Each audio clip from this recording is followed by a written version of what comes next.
Mas nauna pa akong pinadala ng sumpina kaysa kay Martin Romualdez. Alam niyo ba? Noong September 21, nagsalita lang ako, handa na ba ang lighter? Pagkabukas, andyan na ang sumpina. Paglabas ko sa CIDJ, tumawag ang TV Patrol. Kuya Boy, pwede ka bang ma-interview? Sabi ko, oo, pwede.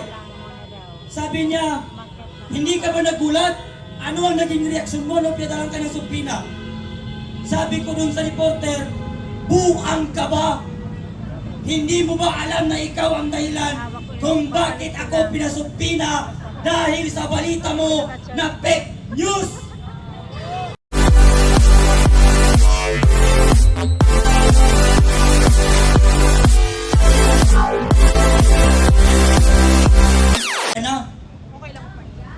Kasi nakikita mo ang mga Pilipino ayaw na sa'yo. Ama! Sinusuka ka ng Pilipino. Ama! Mas nauna pa akong pinadala ng sumpina kaysa kay Martin Romualdez. Alam niyo ba? Noong September 21, nagsalita lang ako, handa na ba ang lighter? Pagkabukas, andyan na ang sumpina. Bakit yung nakawan sa gobyerno, bilyon-bilyon?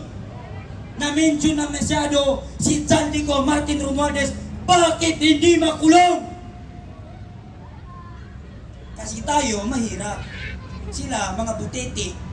Kaya yung mga barya nyo sa bulsa nyo, ingatan nyo. Baka pati yan, nakawin nila. Nakikita nyo yung mga barko?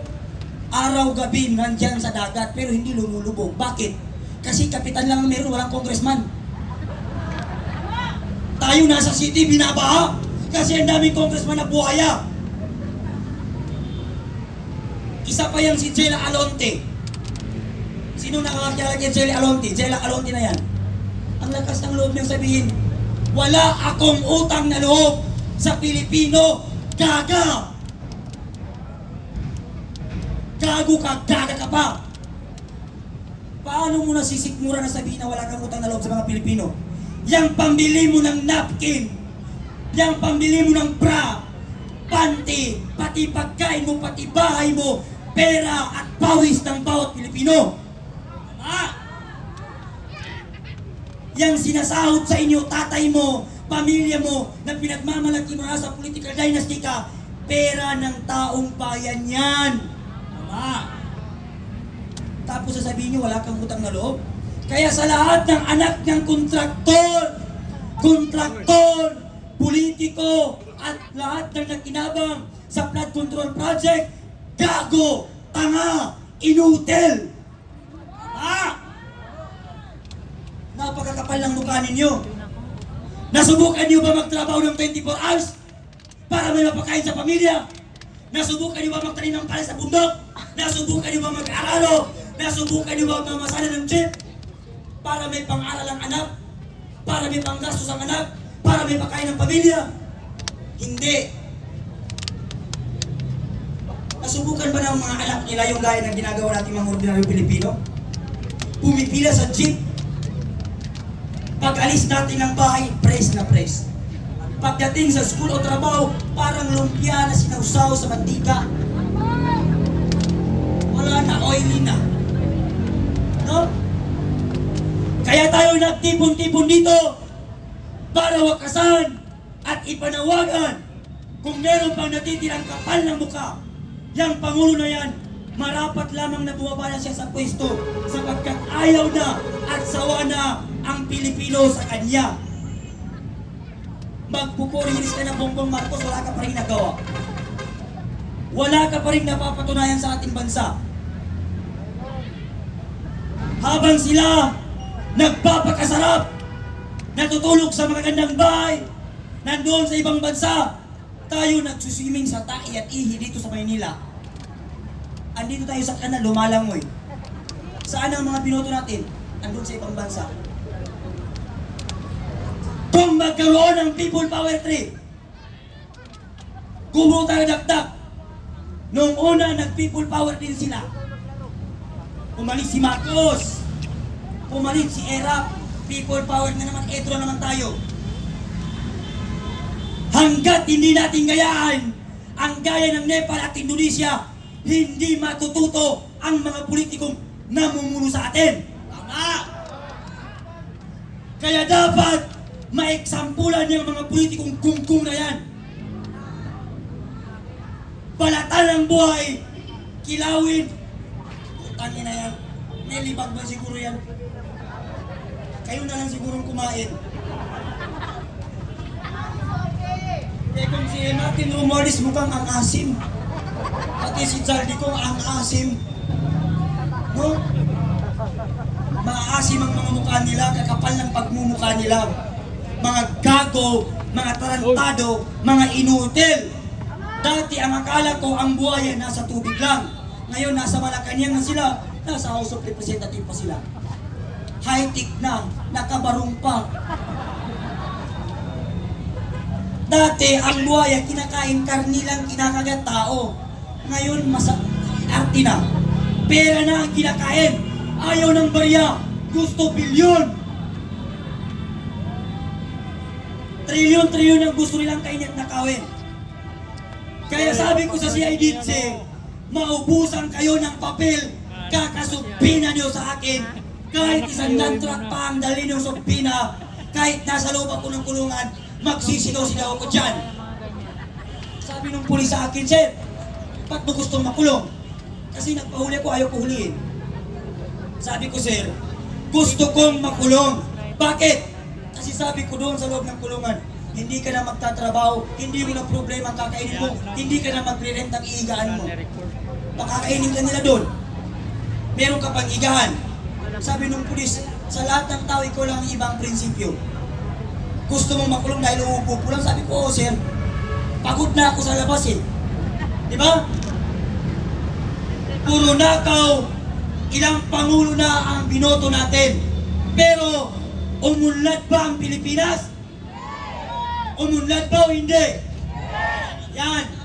Nagalit pa ang mga Taga-Luzon dahil minura ko sila. Sabi ko, putang ina ng mga Taga-Luzon. Eh, totoo naman ang putang ina nila eh. Ayaw nilang lumabas eh. Tayo na ngayong nandito. Paglabas ko sa CIDC, tumawag ang TV Patrol. Kuya Boy, pwede ka bang ma-interview? Sabi ko, oo, pwede. Sabi niya, hindi ka ba nagulat? Ano ang naging reaksyon mo nung pinadalan ka ng subpina? Sabi ko dun sa reporter, buang ka ba? Hindi mo ba alam na ikaw ang dahilan kung bakit ako pinasubpina dahil sa balita mo na fake news? Buang yata to, sabi ko. Tatanungin niya ako kung di ako nagulat. Siya ang dapat magulat. Kaya para hindi niya nataalam na siya yung dahilan kung bakit ako pinasubpina. Ngayon, kaya tayo naririto dahil sa pagkikipaglaban kontra korupsyon, sapagkat napakalala na ng nakawan korupsyon sa ating bansa. Sa sobrang lala, kung naalala niyo nung September 21 na rally, doon sa Luneta, mayroong isang babae na nagtataas ng kamay na kumakanta, sabi niya, Marcos Duterte walang pinag-iba. Yung kilikili niya, nangitim na. Bakit nangitim ang kilikili niya? Kasi kahit yung pambili niya ng tawas, ninakaw ng mga kongresista. Malala pala itong mga congressman na ito. Pati pambili natin ng tawas, kinukuha nila. Ninanakaw nila. Pati tuloy mga kababayan natin na nangingitim na ang kilikili, parang binayuan ng kape. Malala ang nakawan dito sa ating bansa. Ngayon, ito ang nakakapagtaka. Si Claire Castro, di puta, di bobo, di putang ina mo. Bobo at gago si Claire Castro. Saan ka makikita? Lahat ng project ng Pangulo niyang bangag sinasabi. Pag nagtanong ang reporter, ma'am, saan po nakalagay yung mga ano na yan? Sabi niya, sige, ibibigay ko sa mamayang listahan. Gago ang Malacanang. Puro kapalpakan. Sabi na naman ng Pangulo nung siya nangangampanya, pag ako ang nanalo, gagawain kong 25 lang ang 1 kilong bigas.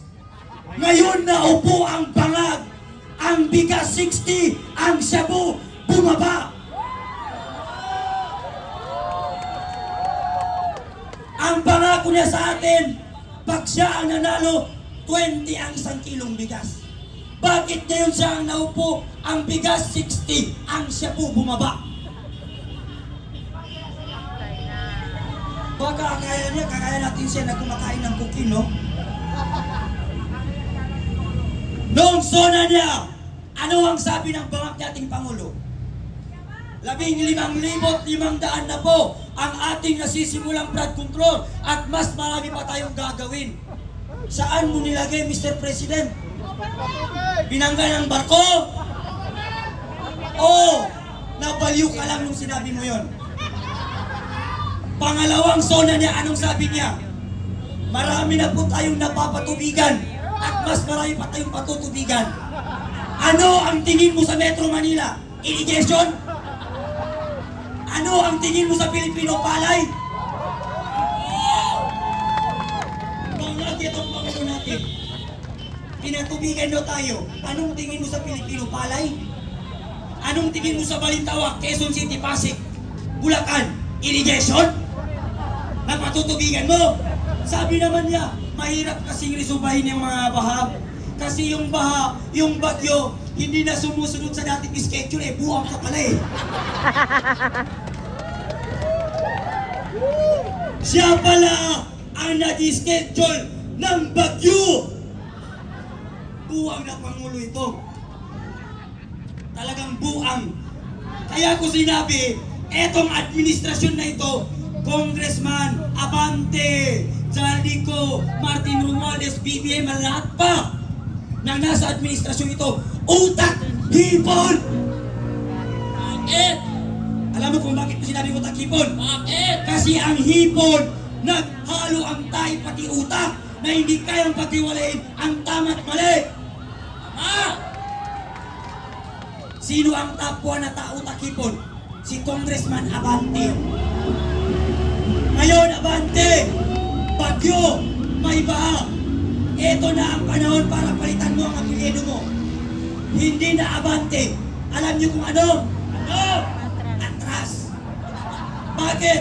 Ang hipon, pag lumalangoy, hindi pa Abante, paatras. Kaya ngayon, si Congressman Kiko Barzaga nandito ngayon. Bakit? Punong-puno na siya sa nakawan at korupsyon sa ating bansa. Bakit? Hirap na si Congressman Kiko Barzaga. Isa siya sa mayroong pinakamalaking binabayarang tax sa Pilipinas. Bakit? Siya ang may pinakamaraming pusang pinapakain sa Pilipinas.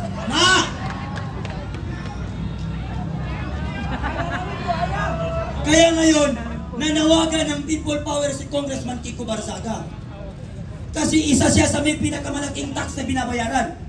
Kaya yung mga Pilipino dyan na may kalapate, may aso, may pusa, pumunta kayo rito, dalhin nyo pati tain ang pusa nyo. Ipakain natin sa mga pangulong yan, ng mga bangag. No? Huwag na daw tayo mag-alala, sabi ng Pangulo. Kasi ang baha, iipunin niya at meron ding araw na gagamitin niya. Siguro itong Pangulo natin si BBM, yung utak niya nasa talampakan. No? Isa pa yung asawa niyang parang zombie kung maglakad. Nakita niyo kung paano maglakad? Grabe! Nakakahiya sa isang Pangulo, bangag na nga ang presidente, pati asawa, parang zombie kung maglakad. Penguin kung maglakad. Siguro kung naging zombie siya, ganito siya maglakad.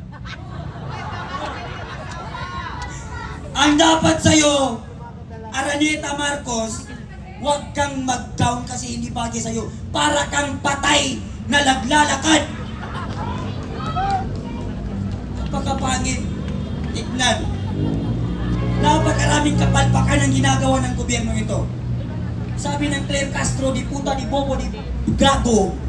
Yan ang pinaka-bobo na tagapagsalita ng Malacanang si Claire Castro. Kung nanonood kay Claire Castro, mahiya ka naman, napaka-bobo mo. Bobo ka na nga, gaga ka pa. Sasabihin niya, walang time ang Pangulo para dyan. Napakaraming ginagawa ng ating Pangulo. Inaayos ang ating bansa, pinapakalawak ang ekonomiya. Pinapalawak, pinapaganda. Ang pinamumunuan mo, Mr. President, binaha, nilindol, nasunog. Kasi hindi na siya sumusunod sa iyo. Bakit? Ang nagpapatakbo sa administrasyon nito, patay na. Siya mismo nagsabi, pag hindi na kayang iresolve ang problema, tinitext niya ang tatay niya. Sabi niya, Papa, anong gagawin ko? Hindi ko na kaya, lubog na sa Bahang Pilipinas. Ano ka, San Miguel? Sa ang daming pwede mong pagkunan ng advice, patay pa na tatay mong magnanako rin. No? Ano kayo, si San Miguel? Na pag nagka-istro, si San Miguel ang panalo. Pag ginanon mo, sinong panalo? Si Satanas.